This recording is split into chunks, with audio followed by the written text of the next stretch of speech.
Welcome to CoreLogic's housing market update for August 2024, brought to you by onthehouse.com.au. Nationally, home values rose another 0.5% in July, on par with the 0.5% increase recorded in June and the 18th consecutive monthly increase in home values nationally.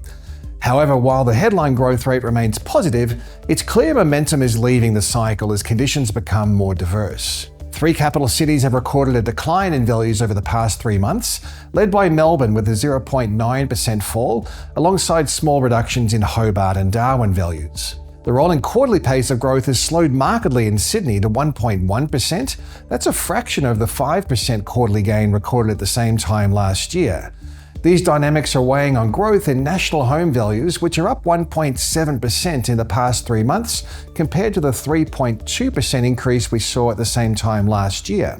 The mid-sized capitals are continuing to buck the slowing trend, with the quarterly pace of growth in Perth tracking at 6.2%, while growth in Adelaide accelerated to 5%. That's the fastest rolling quarterly pace of growth since May 2022.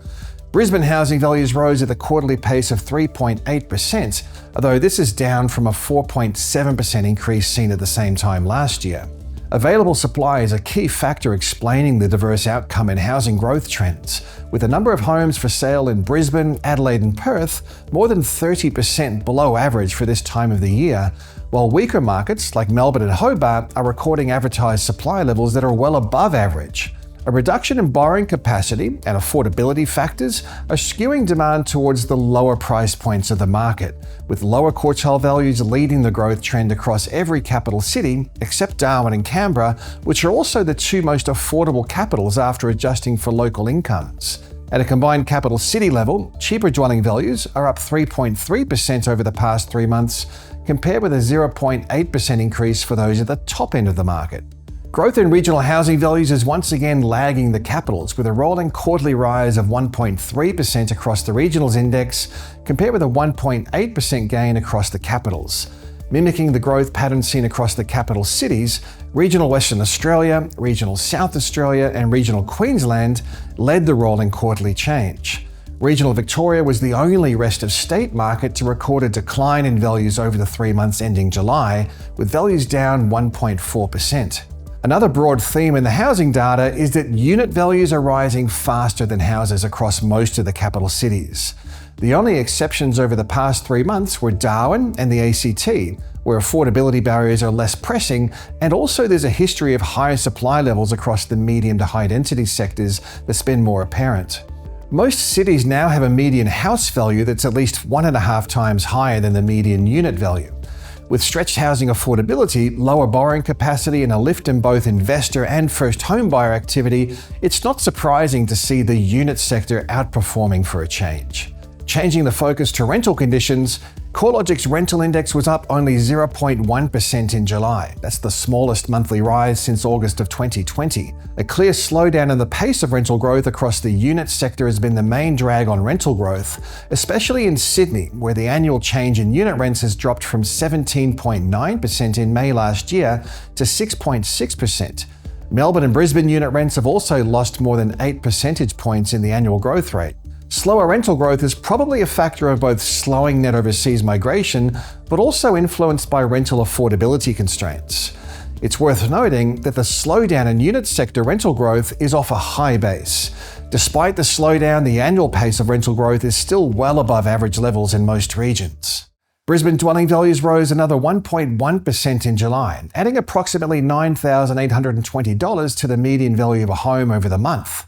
Housing values are up 16% over the year, or in dollar terms, about $120,250 in 12 months.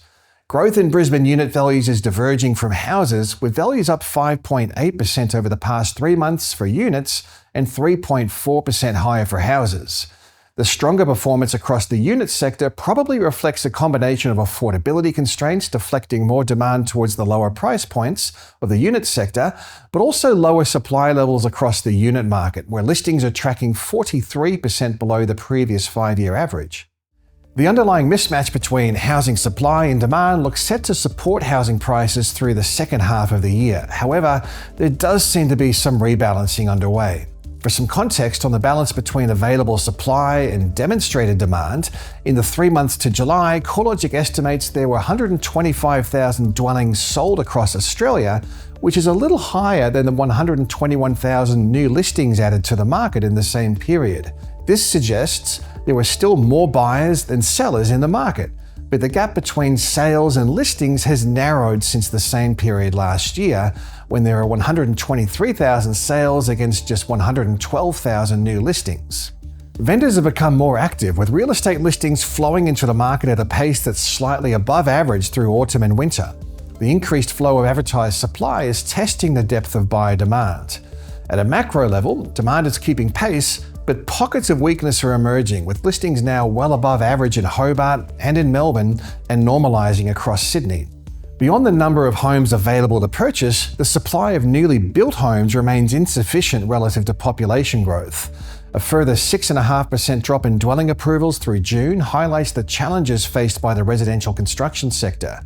Profit margins have been compressed, skilled trades are scarce, and holding costs remain high. On the positive side, we're now seeing residential construction costs rising at the slowest annual pace in 22 years. Although the cost to build isn't reducing, the slower pace of growth should provide builders with some confidence that project costs won't blow out. Additionally, with established housing values rising almost 3.5 times faster than construction costs, profit margins should gradually start to repair. Investors are taking a larger share of demand. A key trend emerging from ABS lending indicators data is the upswing in lending for investment purposes. Nationally, the number of investor loans is up 24.8% on last year, and the value of lending to investors has jumped by 29.5% over the year to comprise 37.1% of mortgage demand. In WA, where home values have jumped 23.9% over the year, investor lending is up 53%, more than double the national average. The outlook for the housing sector remains complicated. While constraints on new housing supply are likely to keep a floor under home prices and remain a feature of the market for some time yet, clearly downside risks are growing. Housing affordability is becoming more challenging in markets where values are rising faster than incomes. In March, the national dwelling value to income ratio rose to 7.7 and is likely to be approaching new record highs once the June quarter data is published next month. Similarly, the portion of household income required to service a new mortgage was already at a record high in March and has likely risen further by now. With housing trends becoming more diverse and an RBA board meeting later this month, there'll be plenty of research updates from the CoreLogic team. Stay tuned to the news and research pages of the CoreLogic website.